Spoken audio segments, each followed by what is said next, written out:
Hey, we thought it was cool back in 1981. It was cool back in 1981. It's not that we thought it was cool, you know. No, Dragon Slayer. That movie is that's the shizzle right there. That's the one that. And that's the end of our conversation.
We can walk around. Hey, how you doing? And we've done projects where we've done multiple books like this.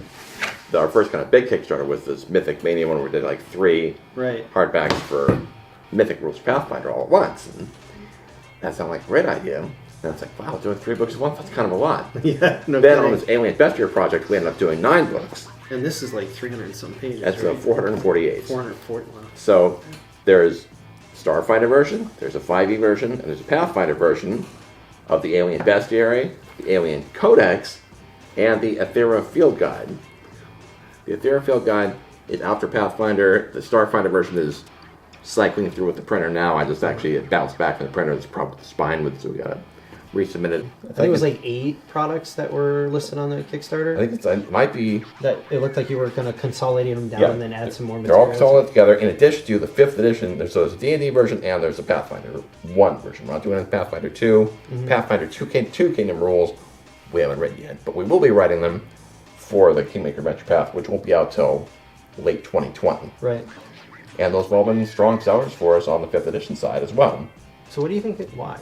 Like, and this was the question I always had when Kingmaker originally came out. It's like, I mean, I understood why, because I remember when I was playing like AD&D, and you got to 10th level and you get to have your castle, and it was like you just pause for a moment. And you're like, I'm going to spend 3 months drawing, you know. And so I get it, but like I'm older now and maybe a little out of touch. Well, some of that it's still fun because there's only so much murder hoboing you can do. Right. And the idea that your character is going to be somebody. Because, yeah, you could be super rich. You got a vorpal sword and a staff of magi or whatever. But if you're just some guy who hangs out in the tavern, do you feel like you've really made it in the world? And so the idea of being able to kind of put down roots in a place and take a certain ownership of it is very engaging. This is more like something you would see in like a 1980s B-roll, B-rated movie, which of course is where I grew up, and so Sword the Sorcerer. Exactly, a guy that has 3 blades and 2 of them shoot, that kind of thing, right? Or Hey, we thought it was cool back in 1981. It was cool back in 1981. It's not that we thought it was cool, No, Dragon Slayer. That movie is that's the shizzle right there. One thing we've learned from projects like this is that it's much better to get your stuff done ahead of time. Yeah. And then use your crowdfunding to sort of seal the deal, see how far and how big you want to take it. Sure. To embellish things around the edges. Yeah. As opposed to, hey, we have this great idea. Do you want to help us fund it with Kickstarter?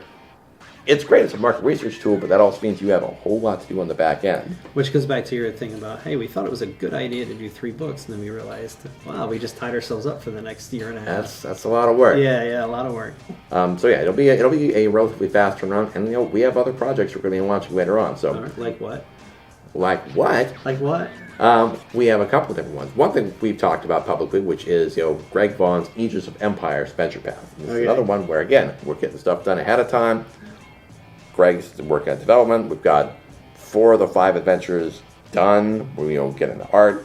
Art for 3 of the 5 of them is done. Maps we're working on. Mm-hmm. Our plan is to have at least the first adventure for both Pathfinder 1, Pathfinder 2nd Edition, and 5th Edition, all ready to release at or around Gen Con. The Lost Lands campaign setting, which Greg's been working on for the last decade, Forever. when he was working at Frog Up, of which he brought the rights with him to be able to still write things in that way. He's like, look, I've been working on this for 10 years. This is kind of my baby. Right. So even though he left Frog God behind, he was actually one of the original founding members of Legendary Games. It's got all of Greg's insane attention to detail and revolting elements of cosmic horror, and expand your campaign beyond the dungeon. Don't be a murder hobo, be a king. Is that your tagline? Sure, why not? No murder hobos. Cool, man. All right. All right. Thanks Awesome. much. Thanks a lot.